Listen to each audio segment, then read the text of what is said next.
then, good morning to all. Let us start our meeting of the Fórum on Responsible AI promoted by the Logarithm Association. And today we have the pleasure to receive Kashyap Kompella, who is an analyst of the AI industry in India and an important strategist in AI. He founded the RPA2AI Research Association, where he advises companies and executive boards of companies and public organs also, and agencies that invest on AI, and his counseling regards both the adoption of AI systems, but also the governance, regulation, and responsible use of AI. Kashyap has many credentials. If I would read all of them, it would take too long. If you would like to emphasize some of your other aspects of your long curriculum, Kashyap, please feel free. And I just would like to thank you for the opportunity to hear you and to learn from your experience in India, particularly in the present moment that we live in Brazil, where we are debating an AI draft bill, and also more recently an AI bill, and also besides of that, a bill for furthering the investment on the data economy. So since India has experienced a great advancement in this field, it will be interesting to hear from this experience, and then nobody could be best for that, since you are deeply entrenched in this process in India, in this movement. So thank you very much. We are very anxious to hear from your knowledge and experience, Kashyap. Thank you. Good morning, everybody, and thank you again, Giuliano. And it was really my pleasure to meet you in California and exchange our ideas about AI, data economy, etc., AI regulation and governance. So yeah, I won't take a lot of time on some of my work, but so where I'm coming from today is that for the last roughly 4 or 5 years or so, been involved in writing, reading, and working in the fields of AI law, governance, and regulation, not specific to India itself, but across the globe. So I have collaborated with Professor James Cooper of California Western Institute of Technology, and we have published and are in the process of publishing 4 books. The first 2 are out. There are shorter volumes on AI for lawyers and AI governance and regulation. And then we're coming up with 2 textbooks, which one will be out this year, and the next will be out in early next year. And we've also published in law journals research that is related to AI governance, international AI regulation efforts, as well as how do you effectively govern AI and the interrelated legislative efforts for data, for privacy, for data security, etc. How do you combine all of these things? And what can regulators and the legal sector do to govern such a fast changing technology? So one takeaway from all of the writing work that we're doing is for each book that you write, it's an intense exercise, particularly the last few months of it. I tend to put on about 5 or that's about 12 pounds for each book.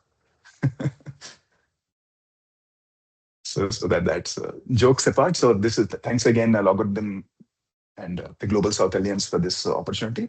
So based on the brief given to me, it'll probably take about 20 minutes or so. I wanted to talk about a few things, like what really are those key ingredients or key components for a functioning data economy, and how one very large economy that also has a strong technology services base, an industrial base, how have they come across, or what is the extent regulatory framework and the governance framework in India and talk about 3 case studies that are drawn from 3 specific sectors, one from financial services, one from the health services, and one from commerce, and what is some of the thinking behind it, and what is the current status. And through all of these things, what are some best practices a major economy like Brazil can consider as you make your own journey around your AI governance and data regulation and the data economy. I don't know if we'll have the time for that, but we have some thoughts around the draft substitute bill. What's some strong points and what are some areas that maybe can help if we include operationalize it better. Those can probably be done offline as well through written submission later on. So that's what I'm hoping to accomplish. So many of you will be familiar with podcasts, and sometimes podcasts are slow. You may be used to sort of reading or listening to them at 1.5x speeds. So in my effort to cover as much ground as possible, I may speak a little faster. So stop me if I'm going too fast in my speaking. So that's one more thing. So for example, when we talk about spurring the data economy, what exactly do we mean by that? So every major economy has a lot of valuable data, but a functioning data economy across the world requires 5 elements, which is the lawful basis, the first one. And so for every relevant data processing authority, is there a valid authority? For every data processing activity, is there a valid legal basis? And within, as this different activities occur in the data economy, are there clearly allocated roles and responsibilities? Do we have interoperable standards, technical standards? Are there security, traceability, and enforceable conditions of use? And the last, which is probably the most important, is that are there institutions with adequate governance capacity that users, firms, regulators, and other data subjects can actually turn to and go? So this is the core components of a data economy, a trustworthy data economy. So if I quickly, based on my quick read of the Brazilian substitute bill that is there, the bill in its principles, in its articulation of its principles and its underlying philosophy, it recognizes most of these elements. And I think the strongest feature of the substitute bill is that it does not treat participation in an activity that generates data or participation in a data space as automatically giving you that legal basis to process your personal data. So this is like a good overall driving philosophy of the bill, which is good. And the bill also recognizes that the data provenance, re-identification risk, very important for privacy, interoperability, and the need to sort of not get logged into technologies or excessive dependence on technology. All of these stand out in the bill. And that's a very good start. The key task there remains, how do you convert these principles into a working institutional mechanisms to execute on it?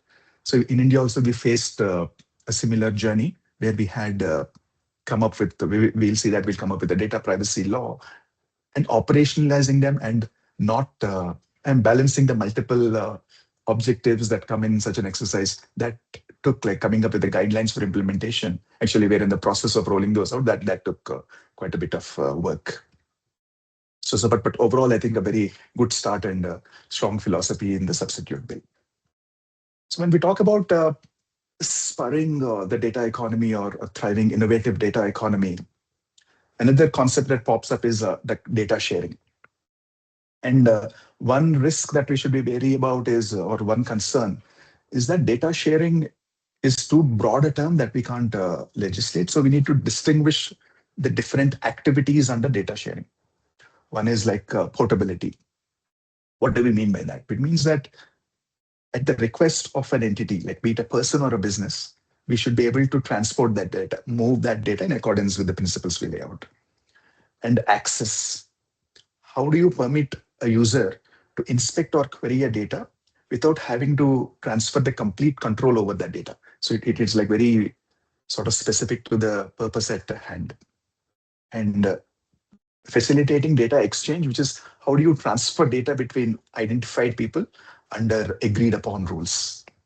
Then who is the trusted intermediary or the intermediation mechanism who operates the infrastructure, the permissions, the contracting and the auditing of this data infrastructure? Then can you entrust this data? Can you have a stewardship where, depending on the access and use on behalf of certain users and beneficiaries for specific purposes, can you enable this data stewardship? So each of these activities, as I've seen, produces different types of risks. For example, a system that permits a researcher to run an approved query for research or for academic purposes or any other purposes is one use case. It's a secure environment. But that is very different from giving a downloadable copy of that database because that's an approved use. And also sometimes it gets mixed up that a neutral intermediary is not necessarily a platform that uses the user exchange data for its own competing products, etc. So in response to that, we've come up with an architecture in India. I'll talk about that in a little bit. So in general, the overarching principle should be not like we'll enable a lot of data flows, not of data circulation, as I call it out here, but the policy use should be trusted use. And we find that OECD has done a lot of work on trusted data flows and data intermediaries. And they arrive at a similar conclusion that the main objective should be trusted use based on interoperability, accountability, and institutional trust. These are the ingredients for the reuse of that data. So in India, we did not arrive at this architecture by design, and it did not happen overnight, but over a period of maybe period of 10 years or so, we have arrived at it looks like a 4-layered approach today. So there is no one comprehensive data exchange law or one national data trust institution. So ours is there are a series of 4 interacting layers. The enabling legislation, the latest legislation is something known as the Digital Personal Data Protection Act. This was enacted in 2023. It's commonly referred to, if you talk to people from India, they call it DPDP Act, Digital Personal Data Protection Act. And it provides a national framework for how digital personal data should be processed. And the implementation rules have been notified in November 2025, roughly 7-8 months ago or 10 months ago. And there is a phased commencement, and the several core obligations and operational rules, they are in transition as we speak, and a lot of them kick in early 2027. So that's, we got on paper, this is a very strong law, but the mature enforcement system, we'll see. I'll have my take on that, and it is just coming into place. So that's the enabling law. Then there is the second layer, which is the digital public infrastructure. This is a very strong, what we call the India stack. There is a strong set of stacks and protocols for different facets of the economy, be it in healthcare, be it in education, be it in identity, etc. So there is a lot of rails or a lot of stack with interoperable identity, payment, consent, and verification components. All of them have been done as a reusable infrastructure. So a lot of the service providers, a lot of the companies participating in this can actually plug into this ecosystem digital public infrastructure that we have, rather than to rebuild each of these things. For example, payments. Payments is a very strong success story out here. Everybody is able to, irrespective of where you are, scan a QR code and make payments peer-to-peer, as well as to institutions and among institutions. So that has scaled reasonably well. And of course, when we do anything at this billion scale, there are always going to be some leakages, some loose threads. But overall, I would say this is working very well. Next layer is around the sector-specific networks, because these have different institutional and other regulators as well. So they do not use an overall governance, one specific national governance model. For the finance sector, obviously there is specific things. For health sector, there is a different model, etc. So there are sector-specific things. And outside of these things, these first 3 layers have been in play, people have been thinking about it for quite some time. So they're relatively mature. But the focus on the AI policy has been more recent. I mean, we've been focusing on AI policy in the earlier 2010 to 2015 phase, but there is a greater sense of urgency. There is a greater sense of things that we need to do things differently when it comes to AI policy itself and to build the sovereign AI capacity in the last couple of years or so. So if we we step back and look at it, there is not a single legal framework, or there's not a single unitary thing which is driving these things. But overall, there is a set of protocols, there is a set of constant instructions, there is sectoral governance and guidance, and overall a federated infrastructure to make the best possible use of data that is available. And many of these case studies have been like, there is a lot of existing literature on how it can be taken out of the India context and make applicable, etc. They will cross that bridge. We wouldn't have the time because each of these things itself will take like a 1 hour to discuss. But I'll also talk about the few interesting case studies and what is the motivation behind that. So one of the case studies, which is called an account aggregator, is focused on finance and lending. The idea is that there is a lot of people who are underserved by the existing financial services industry. They are creditworthy. If we lend them money, they will it'll spur entrepreneurship at the local level. That there is going to be a lot more business and commerce and etc. But the formal, not all the formal banks, they have their standardized lending models, and they're not able to use all the information that exists in different silos with different institutions. Like a private lender has some information about you. Another private lender or another entity through which you have interacted with has different species. So how can we aggregate the information that is available to you, available about you, into a common framework and make that available to a specific entity or like a bank or a lender at that point in time without actually having to give away your all your data at that point in time. So this is a fascinating. So the example out here is that data sharing can occur without requiring any one institution to permanently own or warehouse all of that information. So this has like regulated intermediaries and standardized interfaces through which like I as a customer can authorize and certain specific financial information about you, about me, to move from, say, financial information provider to a financial information user. So here some of the operating or the designing principles that have went into it is the consent. The user consent is like very specific and it is digitally recorded. And who is the recipient of data, what categories of data is being shared, for how long and what purpose, all of that is identifiable and recorded somewhere. And there are strong API mechanisms for how do you share this data between entities securely. So that has been thought through. Auditability and information security are mandated through the regulatory architecture. Our central bank, which is called the RBI, the Reserve Bank of India, so they have mandated this. And here, there is a distinct role of an intermediary whose role is distinct from that of the institution that has the data. And there is another institution which uses that data. So it makes that distinction the role of the intermediary. So what initial lessons can we draw for economies like Brazil? Like if you look at Article 9 of the substitute bill, it correctly identifies, it identifies like access controls, traceability, defined rules and risk assessments. So if there is one suggestion that comes to mind, at scale, if you want to make this happen, to enable this thing, probably it should happen through a machine readable authorization record. It's not going to happen through. So a lot of these financial flows and requests are going to happen, particularly in the AI age, between machines to machines. So should it require a machine readable authorization? I don't know how it works in the legislative context. Is that mandated in the bill itself, or is that going to be part of the operationalization guidelines that come out? So we have some thoughts on what should be that machine readable authorization consist of. Like, is it the data provider, the recipient, the things that I talked about, the purpose, duration?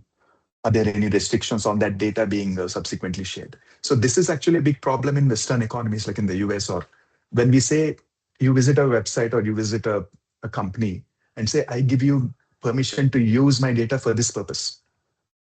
We are generally okay with that. But hidden in that sort of terms and services that we don't read is a clause that I can sell this to my third-party providers and make that available to others. So one small consent agreement actually leaks your data, gives your data to everything. But so here, like what are the restrictions on onward sharing restrictions? That's an important part. Again, under what conditions? Like any license to use your data cannot be perpetual. So what are the conditions of withdrawal or revocal? That is again the thing. So all of these conditions, can we make that machine readable? So that is worth thinking about. So in the interest of time, I will move on. While that is one sectoral case study, so health data has its own specific things. So there is a concept of, there is a digital mission, like there is an health India digital mission. It's called Ayushman Bharat Digital Mission. That's the local name for it. So here it has a slightly different model. It uses consent management and health information exchange mechanisms rather than assuming that all health information or all of this information should be consolidated in one database. So it again incorporates like policies and principles like purpose-specific consent, transparency, audit logging, and restrictions on the consent manager. So this is a role, this is a specific role, the consent manager's role in whether they should be able to access or how can they store the personal health data that is being exchanged. So here the principles, the design principles are federation, purpose limitation, and separation of functions. So when I look at the substitute bill, I think it speaks to terms of access, sharing, exchange, and processing.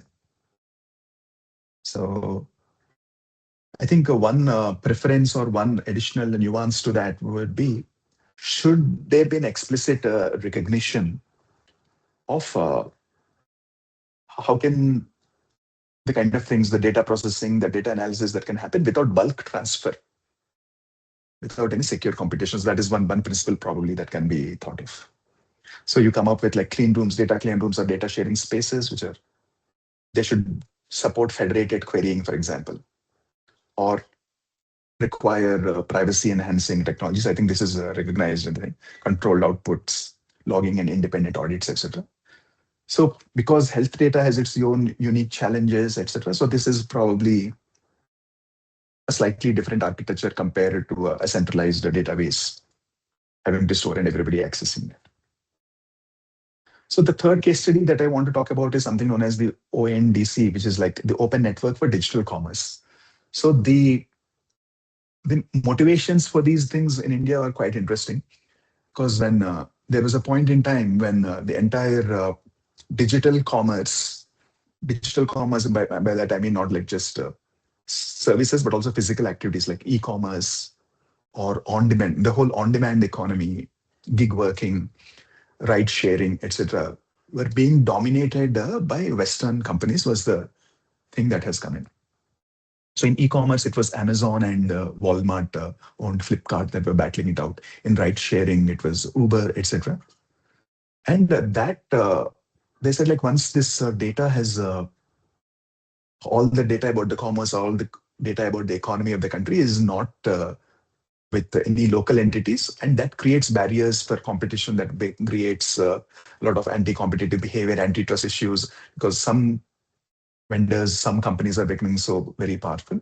So, and they set the terms for participation. If somebody wants to join a very dominant e-commerce company as a seller, the rules are dictated by the marketplace's rules rather than the, so it's going to be an uneven field. So can there be open protocols for digital commerce where like independent buyers, sellers, logistics and service providers, if you think of like an e-commerce portal, somebody is logging into a portal to see who are all the sellers who are offering specific wares. And then once you pay for it, somebody has to deliver it to you, somebody has to do all these logistics, etc. So can different folks participate instead of one vertically integrated marketplace? Can there be like a distributed model out here? So if everybody is doing it in a decentralized way, there is no one single entity that sort of controls the wholesale transaction journey. So there was a lot of promise and interest in this model. But unfortunately, because of the data advantage that the leading players already have, And it's really tough to marshal a whole e-commerce marketplace without a strong central player. Plus the ability to invest so much more by the deep-pocketed rivals. This experiment is still is in experimental phases. It hasn't had a lot of success in terms of the e-commerce use cases, but where it has had success was seen a little bit of success is in the on-demand ride sharing. So there are, and that has also, by having an open alternative, it also led to some kind of a moderating behavior and practices of the other players in the marketplace in terms of in the gig economy, like let's say a ride sharing app. There was a feeling that like both sides of the transaction, the riders as well as the drivers, they were being taken for a ride because there is this power, there is arbitrary pricing things, etc. So having an open alternative like this has really changed some of the business model aspects, some of the behavior aspects of this marketplace players as well. And I think Articles 2, 318 of the substitute bill, they are actually related out here. And just to clarify, this ONDC use case is not about like a personal data sharing regime, but it's more like the institutional mechanism. Because interoperability between different protocols or different parts of the value chain can actually reduce vendor lock-in. And if you have common protocols that can permit multiple competing interfaces, so I don't have to necessarily, for example, book a cab to a specific vendor's cab, but I can have an aggregator who is neutral. The large vendors also can participate in this protocol, and you have multiple options. And governance is separated from a dominant commercial platform. So this is, again, all of this was driving the thinking. And in many cases, sometimes the state or the government gets into actually providing or provisioning some of these services. But here is an enabling public policy that can support a network without actually having to operate each part of the value chain. So how do you operationalize which things that you pick up, which part of the value chain or which specific sector that you want to operate?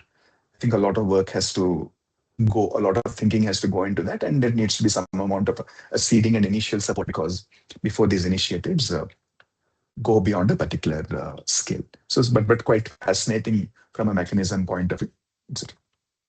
And I talked about a lot of things, but if I were to sort of very honestly share where all of these initiatives are. So the main act, like I said, the rules are notified towards the end of 2025, roughly about 2.5 years after, or 2 years after the rule was passed. Then commencement is beginning 2027 onwards is where like most of the obligations are going to be in place. The account aggregator is seen reasonable traction in the lending use cases. In the other use cases, that really hasn't taken off. In the health, I think, again, we have about 30 different states. Some states are early in their digital maturity, while some others are a little more advanced. Again, so depending on the characteristics of the underlying states and their priorities, this also has seen a little bit of uneven volumes and usage across. Some states are good, some states haven't done it yet. In the open protocol network, there has been a lot of interest, but it has undergone multiple pivots, and ultimately because it is tough to change user behavior. So I am hooked up on doing e-commerce on Amazon. I'm hooked up on ordering a cab from Uber. These are two dominant platforms which have user lock-in. And even for a minor inconvenience or a slightly lower delay for a slightly, say, slower speed of delivery for e-commerce, I'm not willing to switch to an open protocol supported thing. So it's sort of suffers from that cold start problem of startup not having the early volumes, etc. So sort of a chicken and egg situation. But one use case is there is a lot of interest in the ride sharing. Then there is the India AI mission, which sort of allocated about $1 billion. There is enough budget in India to allocate like say $1 billion, $2 billion kind of a thing. But so what do we do with that $1 billion that is allocated? Which companies do we support? How do we select the companies that are going to be part of this sovereign AI machine, etc.? So it eventually sort of went into the, or whatever, it eventually emerged that the best use that the government can do is to help give access to GPUs, compute infrastructure, for select companies, because there is that huge initial capex that is required if you want to build large scale models and compete with, etc. So there are about 12 companies that have been identified as sovereign, like AI companies that are working on the sovereign priorities in terms of support for India-specific languages or support for certain specific sectors where there isn't already enough established private thing. So this is already one or two, maybe three companies are successfully leveraging it. And not all these companies that have been chosen for this mission to get government support for as part of the AI enabling mechanism are private entities. There is a consortium of universities that are also getting access to compute through this thing. So different pieces are being tried out here. But it has been going on only for about a year or so in seriousness. So it's still tough to say what are going to be the specific outcomes of this. So there's this concepts like, I mean, Julian, you asked me to talk about data trusts, and I don't know how we were doing on time, but data trusts, I mean, I think we need to clearly clarify what exactly do we mean by data trust. It can mean like, is it a data cooperative? Is it a non-profit steward? Is it like a neutral intermediary, or are we taking like a common law approach of saying, okay, here is a trust means okay, it has certain legal rights, etc. Or do we want to sort of define an entity which is a data stewardship entity? And the word stewardship actually then drives the characteristics of the trust. Another interesting concept is data embassies. So data embassies are interesting from, there are two meanings I realize of this term. One is like in a regular, any corporate environment or any other environment, you have the concept of business continuity. So if you have a lot of the sovereign functions that are digital, then what is your business continuity plan in case you're not able to operate this securely, or if you're not able to operate it effectively out of your own country? So do you want to have you want to have a backup that is outside of your country? So the Estonia, it seems, has an externally located but controlled by Estonia infrastructure that preserves the critical functions and registries if for whatever reason the domestic infrastructure is disrupted. So it is based on a bilateral treaty with the rules around jurisdiction, immunity, state control, and what are the limits that apply to the host state. So this is one model. But another interesting model was around, this came around the push for spurring the AI infrastructure in Saudi Arabia. So Saudi Arabia wants to, not just Saudi Arabia, but a whole bunch of countries in the Middle East region want to host and build data centers and make that infrastructure available not just to local companies and entities, but to organizations outside of their own country as well. So is it possible to define a data embassy as something that is that hosts the data, but that is subject to the, just like a regular embassy is subject to the rules of the very specific phase is subject to the rules of not the host country, but the foreign country. So this facilitates and this makes data transfers, etc. easier, so that there is that notion as well. So Saudi Arabia had put together a draft bill, if I remember correctly, mid-2025, and it was in public consultation for a month or so. And it was supposed to be effective in 2026. And so, but I think because of the disturbances that happened in the region subsequently to that, early 2026, the final bill was supposed to be published, but I think that hasn't happened yet. So two models of that. One is in the same concept, but one is to enable business continuity for critical sovereign digital infrastructure. And the second sort of objective is to spur, to say if your local data regime imposes certain restrictions that another country is not useful, can you have this sort of a data embassy which follows a different set of rules? So in India, we have a concept known as like a software technology park and a software export zones. I mean, not export zones are not like, many countries have it, they're not very unique. But they have a certain set of rules compared to the rest of the same municipality, rest of the same region on which it is part of, so that it makes it easier for people who are operating in those regions, etc. So it's the same concept that has been taken to the data.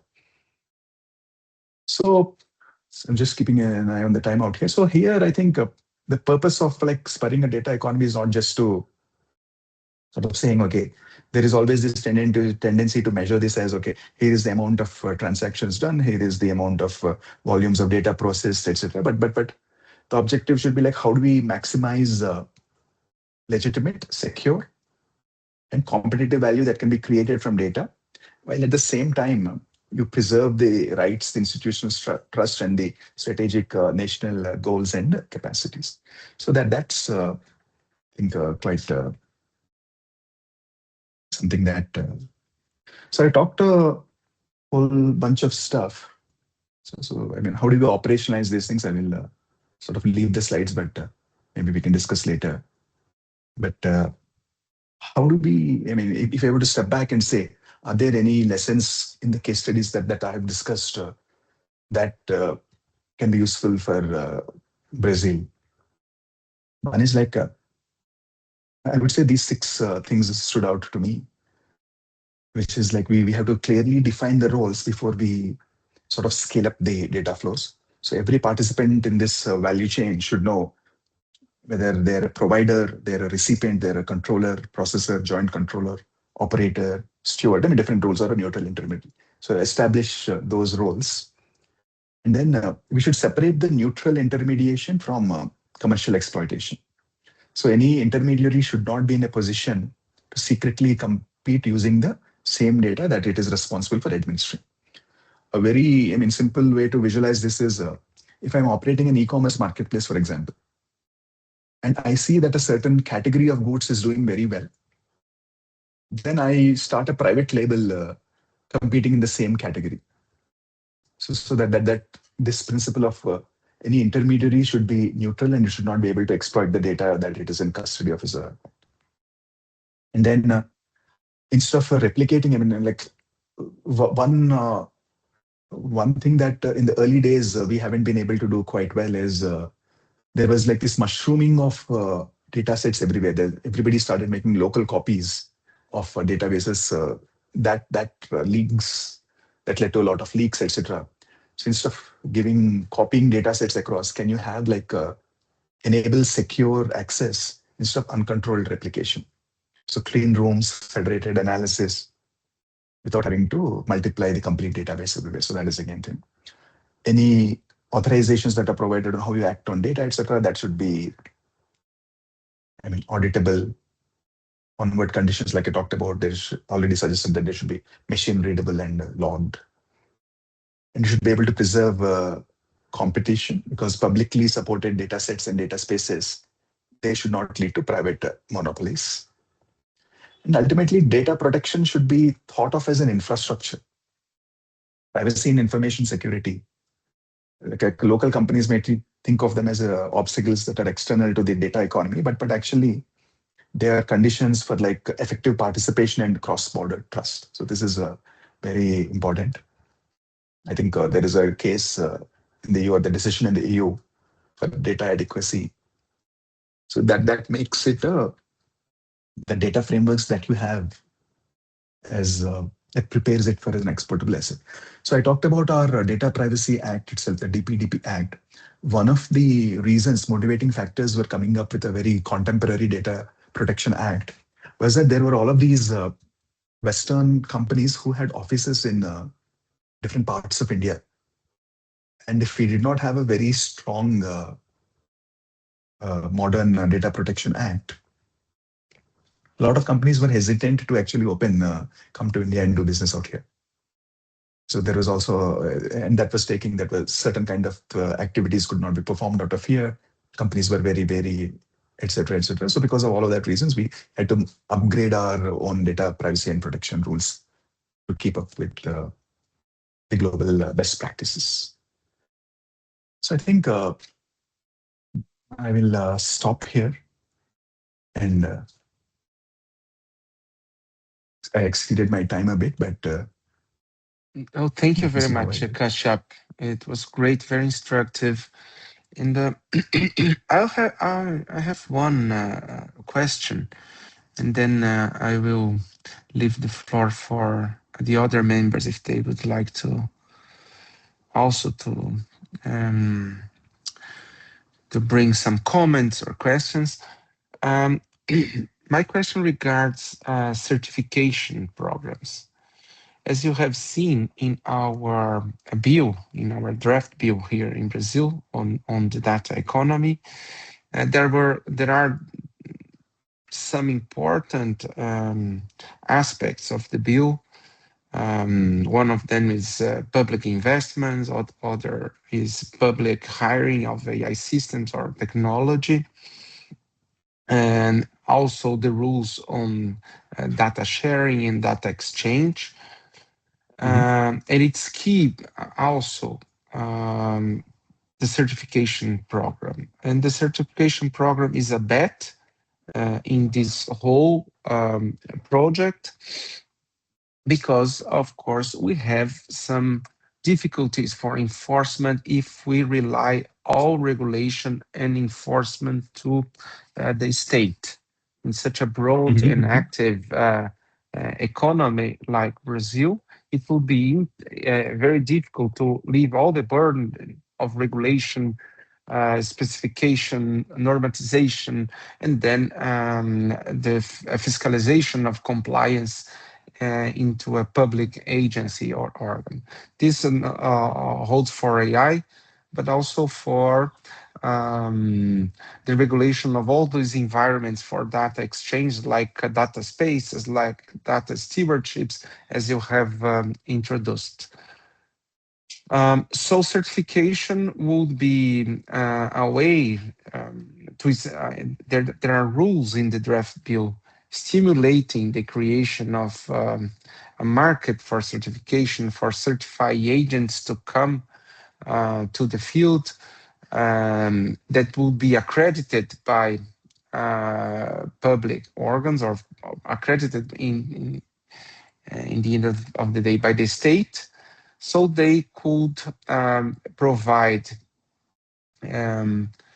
stamps of quality, certifications of quality, where the private agents could rely on to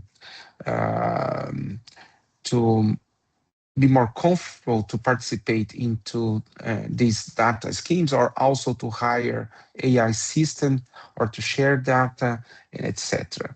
So since this is a particularly important, we see in Brazil because we have also this deficit for the state to incorporate all the burden. Maybe in some developed countries, for instance, like in Europe, much more reliance on the state, on the European Commission for the regulation is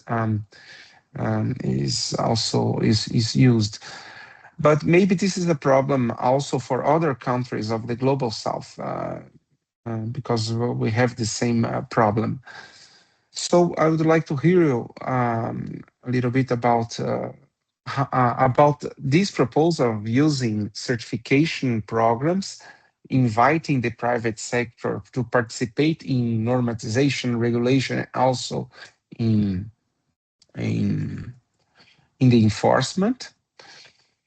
And to tell some experience about it in India, is there certification projects in India also?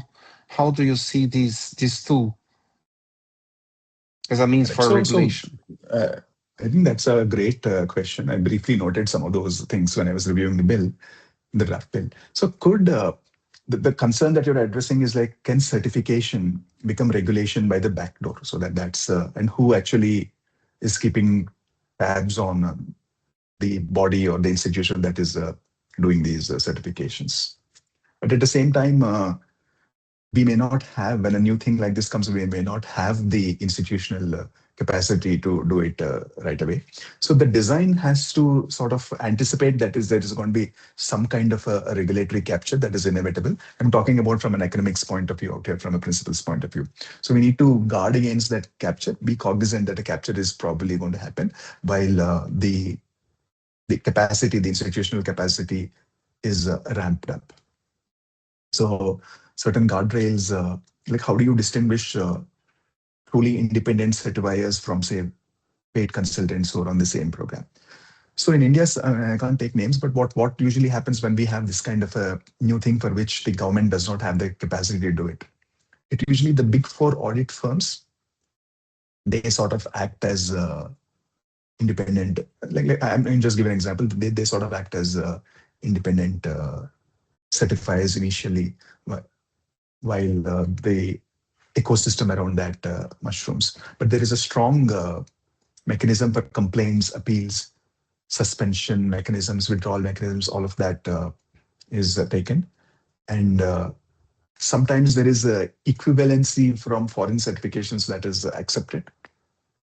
And certain small and medium organizations, small businesses who may not have the necessary resources to get certified, etc., through a policy, not through the regulation itself, but there is some kind of a support available to get certification ready.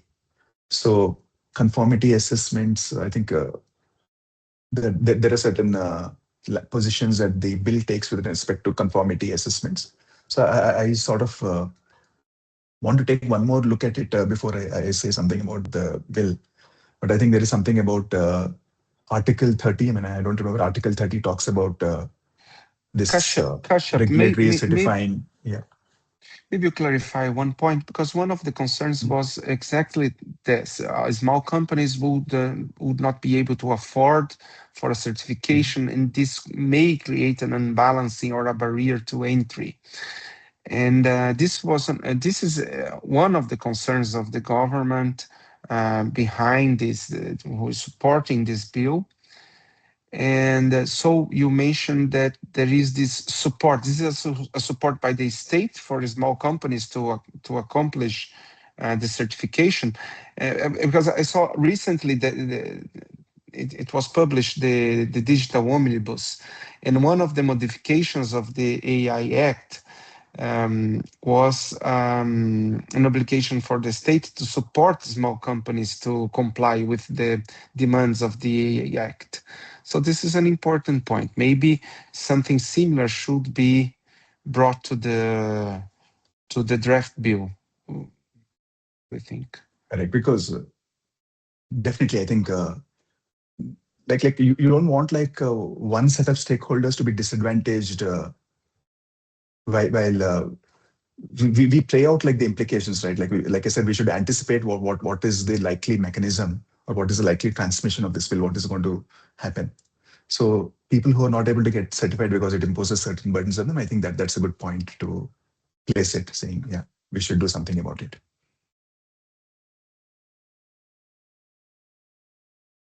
Okay, so I will open the floor for other members if you'd like to pose some questions or make some comments to Kashyap presentation. Please, the floor is yours. Just open the mic and you can bring anything that you have in mind.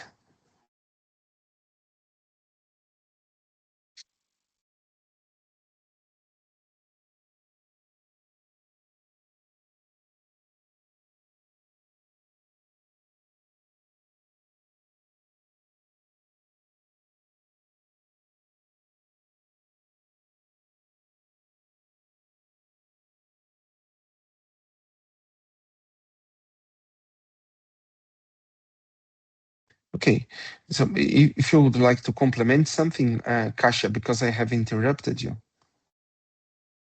Yes. I think, I mean, some very quick thoughts on the bill itself, because I think, like I said, I mean, it does not, the bill does not assume that economic promotion or promoting this AI data economy requires any weakening of personal data protection, confidentiality, intellectual property, or consumer protection or competition. It realizes that like we need to strike the balance between all of these specific things. So it's not just one objective that is getting prioritized.